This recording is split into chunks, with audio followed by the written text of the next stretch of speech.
Hey guys, it's Rena from Simply Actions, and yay, it's an Editing with Rena video. I'm sure you guys love these videos. They're so sought after, really. I'm just so popular. Moving on. Yeah, no, I'm really sorry that it's taken me so long to actually sit down and do another Editing with Rena video. I mean, I did say that they were going to be a weekly series, and I do intend to have them as a weekly series. But poop kind of hit the fan for a little bit there, personally and professionally. So I just got really busy and just some personal stressful family stuff. So I had to really kind of juggle things and juggle things. And so now I'm back. Hopefully, let's see. We'll see. Maybe next week, not so much back, but we'll see. We'll see. Hopefully, I'm hoping. I'm going to definitely have these videos out a lot more often for you guys than what I've been doing lately. So that's my promise that I can give you. So for this week, I'm going to be doing this before and after you see here. I'm going to re-edit it. It's not going to look exactly the same, but I'm going to do the same steps. I really wanted to show you how I used ACR presets with this image because I did something new and something pretty cool. So I wanted to show you guys.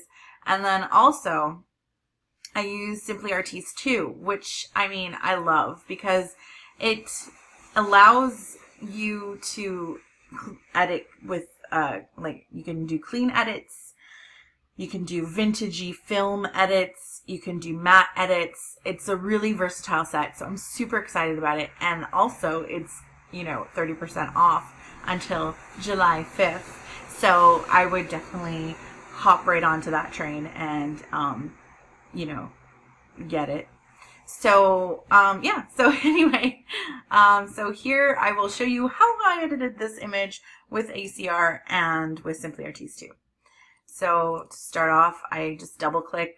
If I have the raw file, I'll just double click on the raw file. Here is the raw image. This is straight out of camera. And I think to start, oh yes, I have a lot of new stuff that I'm playing with, so we'll see if that ever sees the light of day. Sorry about that. So yeah, so basically, I think I'm going to use this one. I'm going to get like a nice clean edit, but it is pretty cool, so I'm going to warm it up a bit. Oh, that's nice. Okay, so that's all I need to do. I'm happy. I might actually, lower the exposure just a smidge. But I'm happy with that. So I'm going to open the image. And my computer's a little slower than, it should be, but we won't judge it. Alright, sorry it's really loud. I have the window open, or well, my balcony door open. And it's moving day in Montreal. Everybody moves on June 30th or July 1st, so it's like a whole bunch of moving trucks are driving by, but it's too hot to be closed in, so I'm sorry. Please don't hate me for the loud trucks driving by. Alright, so this is with the ACR, and I just did a quick using the clone, the spot healing brush tool to go ahead and, I zoomed in, I made it really small, and I just paint on it, and that got rid of some of the hair that had fallen in front of her eyes. So that's like a really nice quick hand retouching that I just did. Now this is the cool thing that I really wanted to show you. So I'm going to go Command or Control J to duplicate my layer. Then I'm going to go to Filter, Camera Raw Filter. And this is going to bring this image right back into Camera Raw again. So this time I'm going to go in and I'm going to do, this is the editorial look, Sachet 10. So the editorial look is Sachet or Shantae. If you buy, like for instance, you buy one Sachet 1, you'll get Shantae 1 included for the $4 that you get per preset. So you get 2 presets for the price of 1, but it's kind of like, the reason why it's like that is because either you like it to be matte or you like it to be clean. So there's like 2 options. So it's a really great little thing that I did there. So I'm going to do Sachet 10, but I am going to bring down the exposure a bit. It is a little bright. And then I'm gonna open that right up. And what's gonna happen is it's gonna open up that edit with that preset on your duplicated layer. So what that means is that you can go ahead now and put a mask on it, go in with a black brush that's not your logo, but actually a nice soft black brush. And so what this means is that you can now go ahead and with a 30% opacity, like I like to stick around 30 to 50% when I'm brushing stuff off, because I don't want it to look like something has been pasted onto a background. So a lot of times when people are painting off, let's say matte off of a person, it can look very weird when the background's really matte and the person's very cleanly edited, if that makes sense. Like you want it to kind of blend so that it makes sense. So this is how I do it. And that's my opinion, of course. You might like that when the background's like super matte and whatnot. So basically I can go ahead and using just 30%, just painting over and over, I can paint the effect of the matte edit off of her and leave it just on the background. And I really like this because it takes away that yellowish green, which I'm sure if you have known me for any minutes of time, you know that I do not like yellows in my greens. So that's why I love Sachet 10. So yeah, so that's like a super cool thing that I just discovered. I'm super excited about it. So I think that this is an awesome opportunity if you wanted to, you know, add a preset after you've edited it, or if you like to retouch and then start putting in your colors and in your fancy stuff and everything like that. This is awesome that I've discovered. I'm super excited about it. But anyway, enough rambling. Okay, so we'll go right into this. I'm going to use the Darker, Richer, Lighter, Brighter. This I like because it allows me to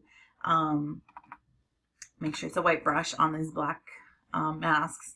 This allows me to kind of bring the attention back to the subject of my of my image by darkening the background so that she can pop from it. And that's like the best way. A lot of people think that in order to get an image or to get someone or whatever you're trying to get people to focus on to pop, you need to sharpen it. But I really think that this is the best way. Okay, so I've really darkened it, so I'm going to lower this opacity a bit.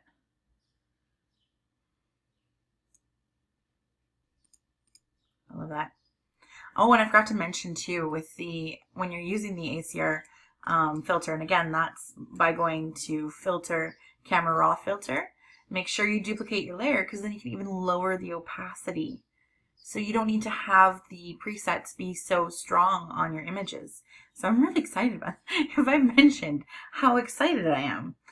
I like to use a little contrast just a couple times over, just to give a little bit more depth to my subject. Her name's Beatrice and she's adorable. All right, I'm going to go into the rich colors, and this is just so that I can add, because I did remove the yellows from the greens. What ended up happening was I removed the yellows a bit from the flowers. So I'm going to just go in with, you know, let's say 50% opacity and make sure it's small enough, and just paint in some yellows back just to add a little bit of saturation back into it. I don't want to go too crazy. Oops. Got a little, there we go. And I might do like 10% to just add a little bit here for these, because these were little yellow flowers that are blurry in the front here. That I just know because I was there. It was really pretty. All right, and then you can also go in with, like, you know, a 30% opacity, and you can warm up her skin a bit if you want with the warm skin. And now this is in the rich colors, so this is nice.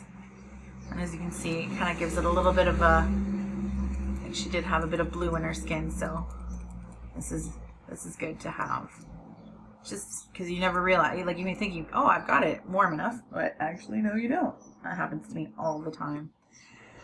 Next, I'm going to go into tones. I think I'm going to go for a nice brown tone.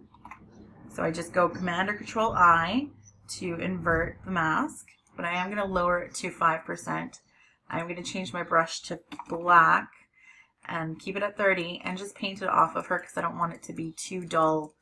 Like, I like the dullness that it brings to the background, but I don't want it to be dull on her face and her body. So I'm just going to, and I think I'm going to add a little bit of blue.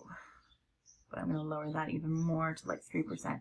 So like these are like super strong, so you really kind of have to be careful. There's been times where I've played them and thought I really wanted them and then lowered the opacity to 0 and go, oh, I like that. And then I realized I've actually turned it off, so that happens. All right, and then for sunspots, I'm going to go for the nice cool middle sunspot. The way you can move it around is you double click on this gradient here and you just move it like this. I'm going to like that. I'm going to just move it and then I'm going to bring it down so it's not so prominent. I find sometimes when I'm not sure how things look, if I make it small, I can see better how things are blending. I don't know if that's something. It's like I have to step away. That's my way of stepping back a little bit. I'm going to flatten. And then I'm going to go into the vignettes. I'm going to use the film vignette with a soft white brush. I like to stay at 30% just because it's easier just to not have to bounce back and forth. And I'm just going to bring the film in. Just because I like how it darkens the background. I'm going to bring that down though. So film will add a bit of a matte to your background as well. You could definitely use the matte. There's also the regular vignette, which you can bring in as well.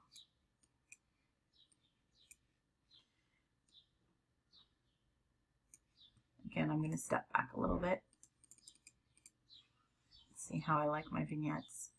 I don't want them to be too crazy. I don't know if you heard that, but it's definitely moving day. All right, so then my last thing I'm going to do is I'm going to go into the blur. And now, funny enough, in blur you will find sharpening. So if you want to sharpen anything, I think I will. But at first, I'm going to show you real quick. If you wanted to do a cool, like, you know, free lensed bit and you want to like blur some stuff in the front, or you want to blur the back even more, you just want more creaminess, you can definitely do that. I do that at 100% because if you lower it, the opacity, it doesn't look legit to me. So if you're going to be using the blur, you need to be all in basically. I'm not using it this time though, I don't think. So I'm going to just go into little sharpen again at 30% and I'm going to just run it over her face. And if I wanted to be like super serious, and just by the way, that's what my dog sounds like when she sleeps, and she's currently sleeping right now. So she barks in her sleep. Sorry. So I'm going to go at 100% and I can sharpen her eyelashes and then bring that down to a more, you know, reasonable one. Just a whole lot of chaos going on just so that I can get you this this video.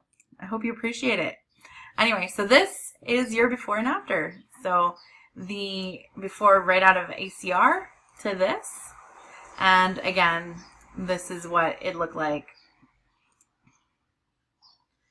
when I edited it before. So that's basically how I achieved that edit. So I really hope that you guys enjoyed this video, and I hope to be making many more of these for you guys. They're not all going to be, you know, just about my sets. They're going to be the hand editing and everything like that too. So don't worry. Don't forget, there is a sale at simplyactions.com. It's 30% off the entire store. No codes needed. So have fun, guys. Thanks. Have a great week. Bye-bye.